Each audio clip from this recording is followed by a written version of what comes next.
হয় কিনা? এটার নামের জন্য মাদ্রাসা।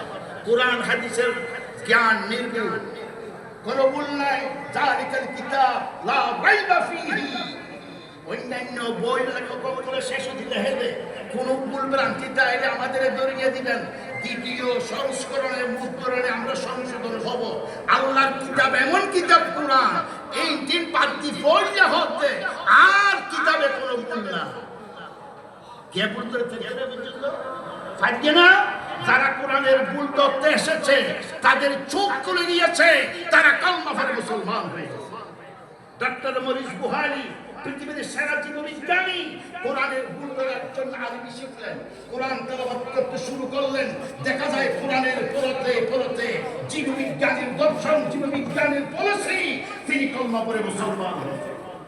ভাইরা আল্লাহর কোরআন এটা সবচেয়ে বড় কিতাব, বিজ্ঞানময় কোরআন। ইয়াসিন ওয়াল কুরআনিল হাকীম ইন্নাকা লামিনাল মুরসালিন।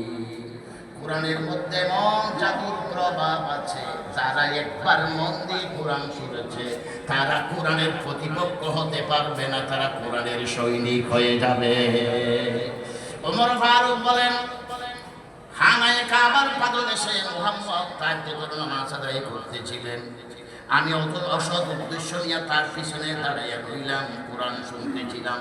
তার যে ধাক্কা দেব, ক্ষতি করব, কোরআনের আওয়াজ শোনার পর সেই কথা আমি ভুলে গিয়েছি।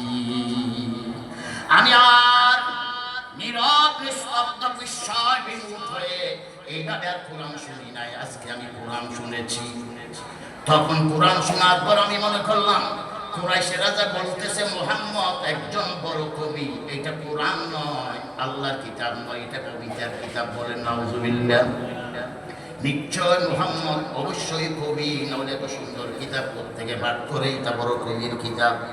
তখন সূরা হাক্কা তেলাওয়াত করতেছিলেন, আল্লাহর নবী তখন তেলাওয়াত করলেন, ওয়া মা হুয়া বিকাউলি শাইরিন ইল্লা কলিলাম মা তুমিনুন।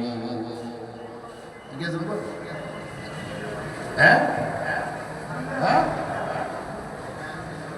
না না তুমিনু, হ্যাঁ ইল্লা না, এই তামলা কুইয়ান বলতে এই ইল্লা নাই। ওয়া মা হুয়া বিকাউলি শাইরিন কলিলাম মা তুমিনুন। আপনি রক্ত কি হইতে পারেন না?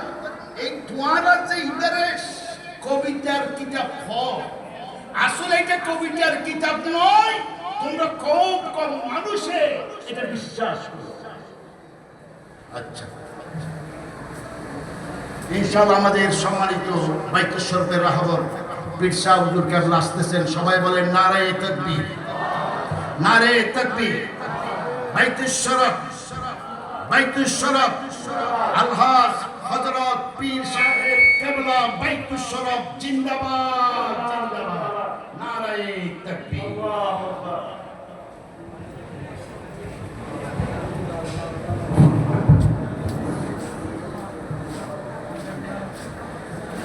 তাহলে আমি এখানে শেষ করে দিচ্ছি। আমার জন্য আপনারা দোয়া করবেন। আসলে আই দাওয়াল্লাহর মরণ মাইবের উপর পরিবেশ সৃষ্টি হয়ে গেছে। আর ভাই কফিল শাহ ফনফুল ফিউরিয়া আর নতুন শিল্পপতি, দানবী, ইসলামী চিন্তাবিদ আর কফিল ভাই শেষ করে আল্লাহ মোবাইলের দীর্ঘক্ষণ কথোপকথন হওয়ার পরে নতুনভাবে আমি আয়দার সিদ্ধান্ত নিই। এতাল্লাহ আর কফিল ভাইয়ের জন্য আমি দোয়া করি। আমার চাচা আলহাজ শুকুর সাহেব, আমার জন্য দোয়া করি।